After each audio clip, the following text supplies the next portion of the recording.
করার জন্য আমি মহান সংসদকে ধন্যবাদ জানাচ্ছি। নোটিশটি আমি বলছি, আমি মোহাম্মদ শামীম কায়সার 32 গাইবান্ধা 4 গোবিন্দগঞ্জ আসন থেকে যে জরুরি জনগুরুত্বপূর্ণ বিষয়ের প্রতি মাননীয় স্বাস্থ্য ও পরিবার কল্যাণ মন্ত্রীর মনোযোগ আকর্ষণ করেছি, তাতে আমার নির্বাচনী এলাকা 32 গাইবান্ধা 4 গোবিন্দগঞ্জ উপজেলা একটি উপজেলা নিয়ে গঠিত। অত্র এলাকা গাইবান্ধা জেলার মধ্যে অত্যন্ত গুরুত্বপূর্ণ। এলাকার অধিকাংশ মানুষ নিম্ন মধ্যবিত্ত, তারা কৃষিকাজ করে জীবিকা নির্বাহ করে থাকে। তাদের চিকিৎসার জন্য একমাত্র এই উপজেলা হাসপাতাল, তারা দূরে গিয়ে তাদের চিকিৎসা করতে পারে না। অত্র এলাকার মানুষকে গোবিন্দগঞ্জ উপজেলা হাসপাতালের উপর নির্ভরশীল হতে হয়।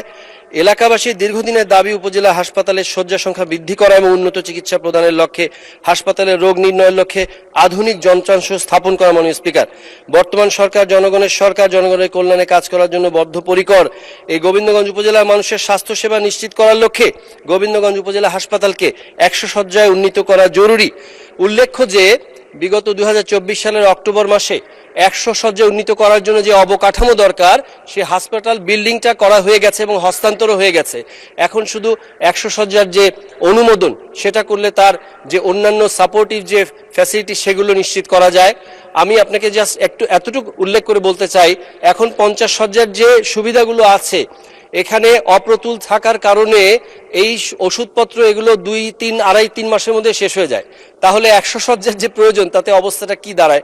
সেই জন্য আমি মাননীয় স্বাস্থ্যমন্ত্রীর দৃষ্টি আকর্ষণ করছি, গোবিন্দগঞ্জ উপজেলার মানুষের স্বাস্থ্যসেবা নিশ্চিত করার লক্ষ্যে এই গোবিন্দগঞ্জ উপজেলা হাসপাতালকে 100 শয্যায় উন্নীতকরণের জন্য আমি প্রয়োজনীয় পদক্ষেপ গ্রহণ করার জন্য মাননীয় স্বাস্থ্যমন্ত্রীর দৃষ্টি আকর্ষণ করছি। ধন্যবাদ মাননীয় স্পিকার। মাননীয় স্বাস্থ্য পরিবার কল্যাণ মন্ত্রী জনাব সর্দার মোহাম্মদ সাখাওয়াত হোসেনকে এই বিষয়ে তার সংক্ষিপ্ত বিবৃতি প্রদানের জন্য আহ্বান জানাচ্ছি। বেয়ার দ্যাট ইন মাইন্ড, মাননীয় মন্ত্রী উনি কিন্তু সংখ্যালঘু দাবি করছেন। বিসমিল্লাহির রহমানির রহিম। মাননীয় স্পিকার, আপনাকে ধন্যবাদ। মাননীয় স্পিকার, 32 গাইবান্ধা 4 এর মাননীয় সংসদ সদস্য মোহাম্মদ শামীম কায়সার কর্তৃক উত্থাপিত নোটিশটির বিপরীতে আমার বক্তব্য। মাননীয় সংসদ সদস্য, আপনি জানেন যে সবার জন্য স্বাস্থ্য নীতির আলোকে বর্তমান সরকারের লক্ষ্য হল সার্বজনীন স্বাস্থ্য সুরক্ষা নিশ্চিত করা এবং প্রত্যেক নাগরিককে মর্যাদা ও সম্মানের সাথে স্বাস্থ্যসেবা প্রদান করা। সে আলোকে বর্তমান সরকার গণপ্রজাতন্ত্রী বাংলাদেশ সরকারের মাননীয় প্রধানমন্ত্রী জনাব তারেক রহমানের নেতৃত্বে সর্বাত্মকভাবে কাজ করে যাচ্ছে। মাননীয় স্পিকার, গাইবান্ধা জেলার গোবিন্দগঞ্জ উপজেলা হাসপাতালে বর্তমানে 50 শয্যার সেবা কার্যক্রম চালু আছে। হাসপাতালটিকে 50 শয্যা থেকে 100 শয্যা উন্নীতকরণের লক্ষ্যে ইতোমধ্যে স্বাস্থ্য ও পরিবার কল্যাণ মন্ত্রণালয়ের অধীন স্বাস্থ্য প্রকৌশল অধিদপ্তরের মাধ্যমে অপারেশন প্ল্যানের আওতায় নতুন ভবন নির্মাণ সহ অবকাঠামোগত উপজেলার স্বাস্থ্য পরিবার পরিকল্পনা কর্মকর্তা কর্তৃক বিগত 6 অক্টোবর 2024 খ্রিস্টাব্দে তারিখে হস্তান্তর গ্রহণ সম্পন্ন করা হয়েছে। বর্তমান জনবল ব্যবহার করে নতুন ভবনে স্বাস্থ্যসেবা চালুর দিক নির্দেশনা প্রদান করা হয়েছে। অতি দ্রুতই নতুন ভবনে সেবা প্রদানের কার্যক্রম চালু হবে ইনশাআল্লাহ। এছাড়া 100 শয্যার হাসপাতালের জন্য প্রয়োজনীয় জনবল নিয়োগের নিমিত্ত অতিরিক্ত পদ সৃজন ও যন্ত্রপাতি সরবরাহের কার্যক্রম চলমান রয়েছে। ধন্যবাদ মাননীয় স্পিকার। ধন্যবাদ মাননীয় মন্ত্রী মহোদয়কে। মাননীয় সদস্য জনাব মোহাম্মদ শামীম কায়সার, আপনি এ বিষয়ে একটি প্রশ্ন করতে পারবেন। নামে মিল আছে বিদায় সম্পূরক করা যাবে না, একটা প্রশ্ন করতে পারবেন দয়া করে। ধন্যবাদ। আসলে অভাগা যেদিকে যায় সাগর শুকিয়ে যায়। মাননীয় স্পিকার, আমার ওই প্রথম দিনেও মানে গত 15 তারিখে আমার 8 নাম্বার তারকা চিহ্নিত প্রশ্ন ছিল। স্বাভাবিকভাবেই সম্পূরক এবং আরো রিকোয়েস্ট নিতে নিতে সেটা আসেনি।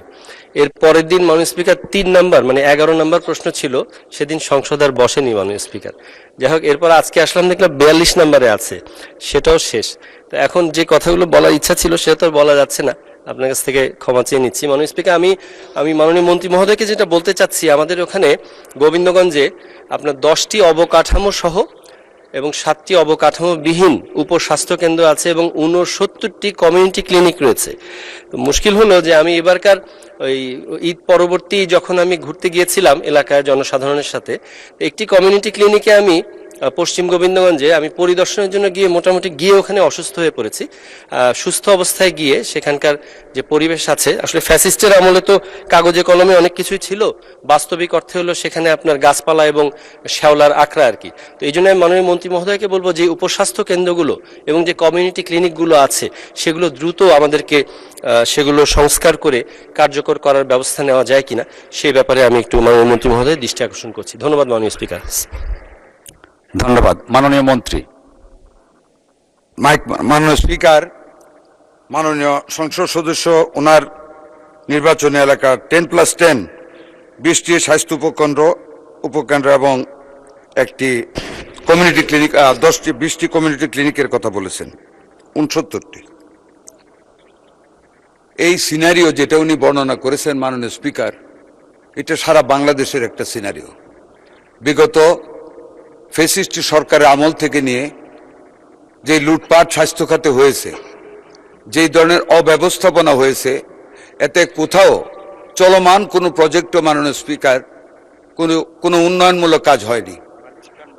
আপনি শুনে অবাক হবেন, 250 বেডের যে হসপিটালগুলি নির্মাণাধীন, সেইগুলির যে ইঞ্জিনিয়ারিং স্ট্রাকচারে যে প্ল্যান করেছে, আপনার এন্ট্রান্স যেদিক দিয়ে মধ্যখানে উইদাউট এনি প্ল্যানিং বাথরুম করে রেখেছে, যেখানে কোনোদিন মানুষ ঢুকতেও পারবে না ময়লার গন্ধে।